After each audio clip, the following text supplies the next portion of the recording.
टॅरोचं फक्त एक कार्ड तुम्हाला संदेश कसं देतं, ते संदेश कसे वाचायचे हे आपण इथे पाहू. याला वन कार्ड रीडिंग म्हणतात.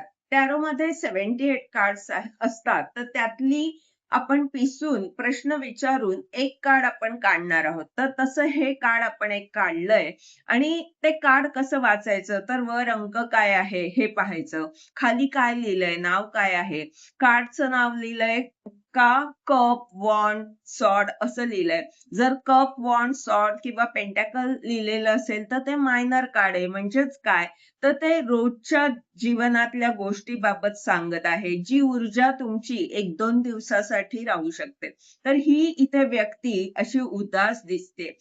हे कार्ड काय सांगतंय, की ही व्यक्ती उदास आहे. त्याच्याकडे जे कप आहे त्याकडे तो पाहतोय आणि ईश्वर जो कप त्याच्याकडे त्याला देतोय त्याकडे तो दुर्लक्ष करत आहे. हा आपल्याकडे असलेल्या वस्तूंकडे पाहून किंवा जे दुःख त्याच्या वाट्याला आलंय किंवा जे काही त्याच्याकडे आहे त्याने तो उदास आहे आणि जे ईश्वर देतोय त्याकडे तो दुर्लक्ष करत असल्यामुळे त्याच्या आयुष्यात जे सुख येणार आहे त्याकडे तो दुर्लक्ष करतोय. म्हणजे जी संधी ब्रह्मांड देत आहे त्याकडे तो पाहत नसल्यामुळे जर त्याने पाहिलं तर ती संधी त्याला मिळणार आहे. म्हणजे हे कार्ड सांगतंय, की जर तुम्ही या कपकडे पाहिलं तर ती संधी तुम्हाला मिळू शकते. पण जर तुम्ही आहे त्या स्थितीमध्ये उदासच राहिलात, तर तुम्ही दुःखीच राहाल.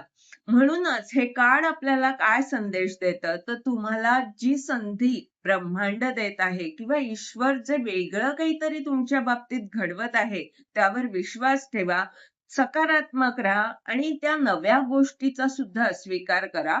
तर जे तुमच्याकडे आहे तेच मी करणार, त्याचाच हट्ट धरलात तर तुम्ही दुःखी होऊ शकता. पण जे नवीन तुम्हाला मिळतंय, नवं जे होतंय, त्याचा स्वीकार केला तर तुम्ही सुखी होऊ शकता. अशा प्रकारे ही कार्ड्स आपल्याला मदत करत असतात, मार्गदर्शन करत असतात. तुम्हाला सुद्धा ही कार्ड शिकायची असतील, तर आमच्या रविवारी होणाऱ्या फ्री टॅरो वर्कशॉपमध्ये सहभागी होऊ शकता. हे एका दिवसाचं वर्कशॉप असतं. तुम्ही कोणत्याही रविवारी सहभागी होऊ शकता. WhatsApp करा 9152555315